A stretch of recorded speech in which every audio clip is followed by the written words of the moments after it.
Nero adalah kaisar Romawi pada abad pertama yang memerintah selama 14 tahun mulai tahun 54 hingga 68 Masehi. Kaisar Romawi Nero selamanya akan tercatat dalam sejarah sebagai salah satu manusia paling kejam di muka bumi. Ia membunuh dua istrinya, bahkan ibu kandungnya, Agrippina yang mengantarnya naik tahta. Nero memiliki nama lahir yaitu Lucius Domitius Ahenobarbus atau juga disebut Nero Claudius Caesar Germanicus. Ia dikenal gemar pesta pora, tega membunuh demi melanggengkan kekuasaan, juga pernah menikahi seorang pemuda. Beredar desas-desus bahwa ia dengan santai memetik kecapinya dan bersorak saat kota Roma dilanda kebakaran besar pada tahun 64 Masehi.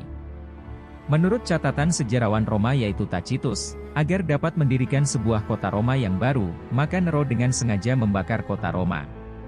Setelah kebakaran besar terjadi, penduduk Roma umumnya percaya bahwa biang keladi kebakaran itu adalah Nero sendiri.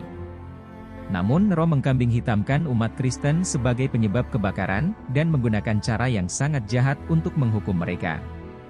Dalam sebuah arena perlombaan, sebagian umat Kristen ditutupi dengan kulit hewan lalu melepas rombongan anjing pemburu, untuk menggigit dan mencabik-cabik mereka hingga mati. Bagi yang masih bisa hidup, Nero memerintahkan anak buahnya supaya mengikat mereka bersama jerami kering untuk dijadikan obor, dan disusun di dalam sebuah taman, dan dibakar pada tengah malam, menjadi hiburan bagi Nero yang lain.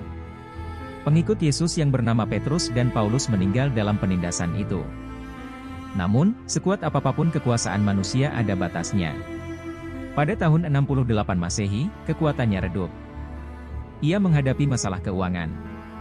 Pembangunan kembali Roma dan pendirian Istana Emas atau Domus Aurea memaksanya menaikkan pajak dan menyita benda-benda berharga milik rakyat. Di tengah kompleks istana, ia memerintahkan pembangunan patung dirinya dari bahan perunggu setinggi 100 kaki, yang dinamai Colossus Neronis. Nero juga mendevaluasi mata uang kekaisaran, menurunkan kandungan perak dari koin denarius sebesar 10%. Kekuasaannya kian digoyang oleh pemberontakan di Inggris dan Yudea, juga konflik dengan Partia. Popularitas Nero kala itu pun menurun tajam.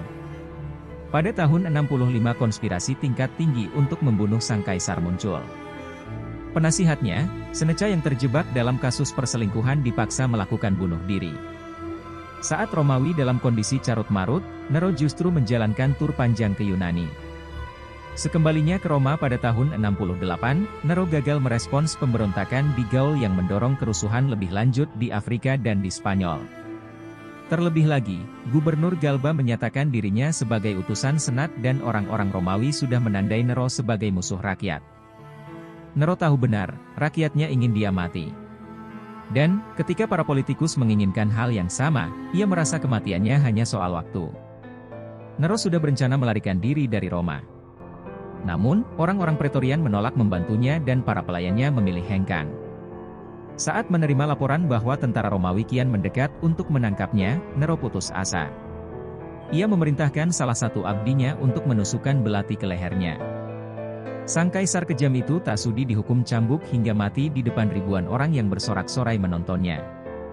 Sebelum nyawanya tamat, ia sempat mengeluarkan kata-kata terakhirnya. Qualis artifex preo, yang artinya seorang seniman besar mati bersamaku. Kematian Nero mengakhiri pemerintahan dinasti Julio Claudian, yang telah memerintah Roma sejak tahun 27 sebelum Masehi. Setelah itu Romawi memasuki tahun 4 kaisar yang kacau. Bahkan, sejarawan Romawi Tacitus menggambarkannya sebagai periode yang kaya akan bencana, bahkan dalam damai pun penuh dengan kengerian.